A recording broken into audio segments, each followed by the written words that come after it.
Overwhelming nga ang aktres na si Julia Montes nang makatanggap ng Best Actress Award sa the 7th Eddies Award bilang pagganap niya na Justin sa 5 Breakups and a Romance. Masayang-masaya nga si Julia Montes na nabigyan siya ng ganitong parangal.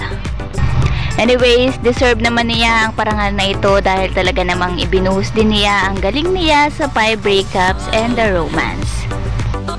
Hindi naman po yung bawi kasi sa mga aktore or mga parte po ng produksyon kapag po na bibigyan ng reward or napapansin po yung pinaghirapan ng bawat isa.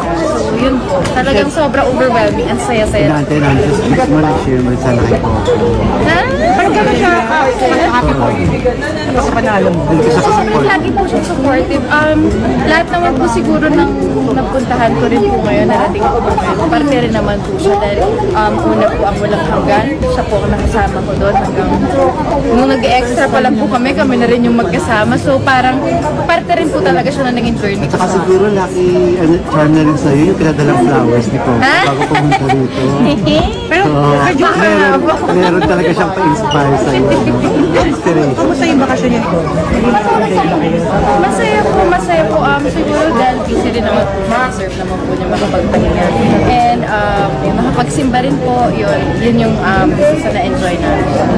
Tingin mo ba pag mga ganyan out of the country or mas nagpapalalim ng pagkakakilala mo and isa ba kayo? Solid yun. Opo, kahit siguro sa mga magbabarikada po, di ba? Kapag nagkakasama kayo out of the country, out of town, doon mo mas nakikilala. So, ang sarap lang po na kahit papano sa busy po natin, lalo na siya sa Batang Quiapo, dahil ang dami niyang hats na piniplay, pero nakapagpahinga siya kahit papano. So, yun po. Blessed po kami na magkaroon ng kahit papano. Good things that balikan na uli sa pag-arte.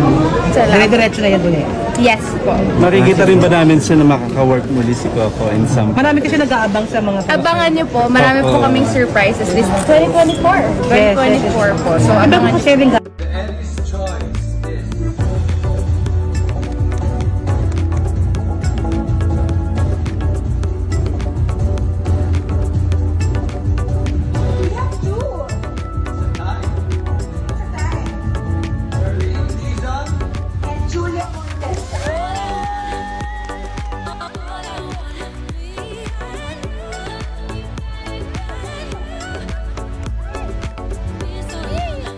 Pag may mga ganito, kasi manominate ka pa lang po or masabi lang na napanood ko, gusto ko yung ginawa mo doon, yun pa lang po, reward na yun eh. So yung nangyari ngayong gabi, sobrang overwhelming po for me and parang nagkaroon lang po ako lalo ng drive na gumawa pa ng marami pang film, serye, para ma-share po kung ano po yung meron po ako. So pinagkahanda na ninyo yung kay Mega.